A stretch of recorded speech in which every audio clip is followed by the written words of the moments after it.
said, we'll move on to audience recognition. Attorney Wheeler.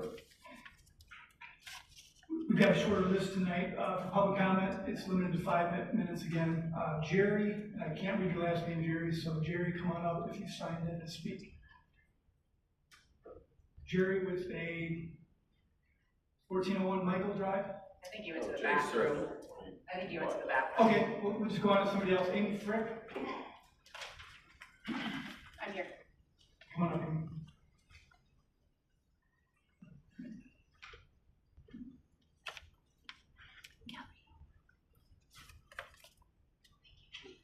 Good evening, Mayor and Alder people. My name is Amy Frick, and I traveled about 2 hours tonight from Grayslake, Illinois, to be here with you. The first I want to say, I've been to probably 40 meetings throughout Lake County, and your guys' meeting is run very well. So kudos to you guys, okay? I came because I wanted to talk about something interesting that's happening around data centers. Communities are beginning to connect. Residents are talking to residents. We are sharing research, experiences, documents, and lessons learned across municipal lines, across county lines, and increasingly across state lines. And I came tonight because Morris is at a point where you still have an opportunity to ask questions that other communities wish they had sooner. A few weeks ago, I traveled to Mount Pleasant, Wisconsin to see firsthand what a massive data center looks like, and more importantly, I got to talk to the people who live next door. I went there thinking that water would be at the very top of my list of concerns. I came home with my priorities shifted. Water still matters, environmental impacts still matter, but after standing there and listening to the residents, I realized there are quality of life impacts that we simply are not talking about enough. Sorry. Residents told us about intermittent noise. They described pile driving during construction that can be heard for miles, every 10 seconds for 8 to 10 hours a day, for miles, imagine.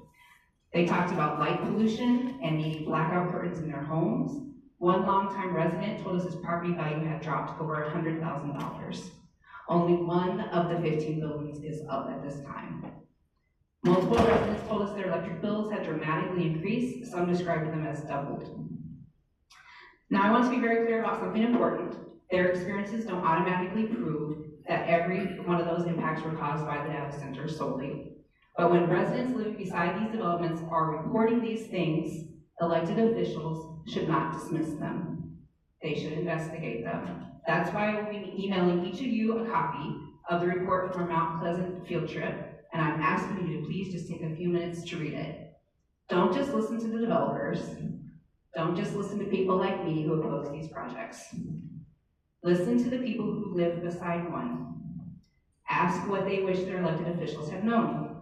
Ask what they would do differently, what promises were made, and what actually happened after the construction began. Because it is different. Because once something of this scale is built, you don't get to put the land back the way it was. And that's why I drove 2 hours to Morris tonight.